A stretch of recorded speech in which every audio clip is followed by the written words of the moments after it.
আসসালামু আলাইকুম ফ্রেন্ডস, আজকে আমি আপনাদের খুব সহজে কিভাবে চুলায় পারফেক্ট পিৎজা বানানো যায় তার একটা রেসিপি দেখাবো।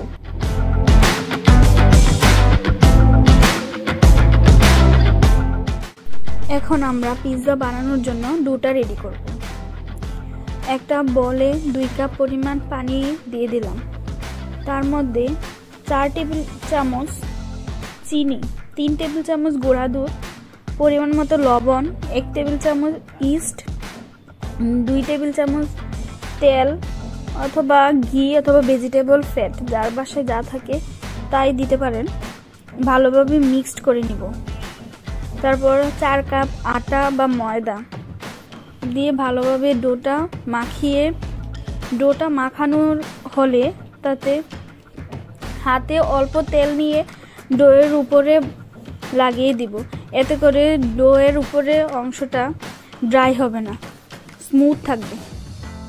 এখন একটা ঢাকনা দিয়ে ফ্রাই প্যানটা ঢেকে দিব, যাতে করে বাতাস ভিতর থেকে বের না হয়। ডোটা গোলানোর 2 ঘন্টা পর ঢাকনা উঠাই দেখতে হবে ডোটা ফুলেছে কিনা।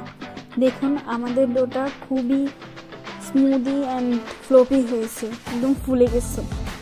ডোটা এরকমভাবে একটু চামচ দিয়ে হালকাভাবে নেড়ে দিতে হবে।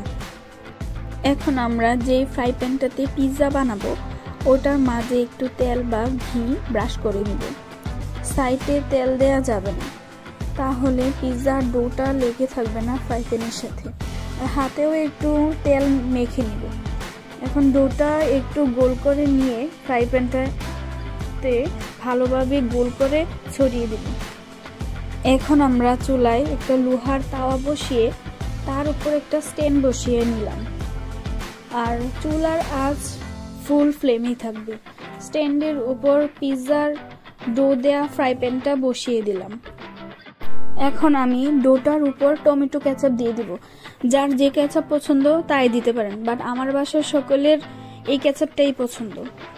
এখন সসটা ভালোভাবে মিশিয়ে নিব ডোটার উপর। এই মুহূর্তে ভেজিটেবলগুলো দিয়ে দিব। যার যার পছন্দ মতো ভেজিটেবলস দিতে পারেন। আমি এখানে ফুলকপি, বাঁধাকপি, ক্যাপসিকাম, গাজর ছোট ছোট করে কেটে ভেজে নিয়েছি। ভেজিটেবলসের সাথে মাংসের কিমাও ভেজে নিয়েছি। আপনারা চাইলে মাংসটা আলাদা করে ভেজে নিয়ে উপরে ছিটিয়ে দিতে পারেন।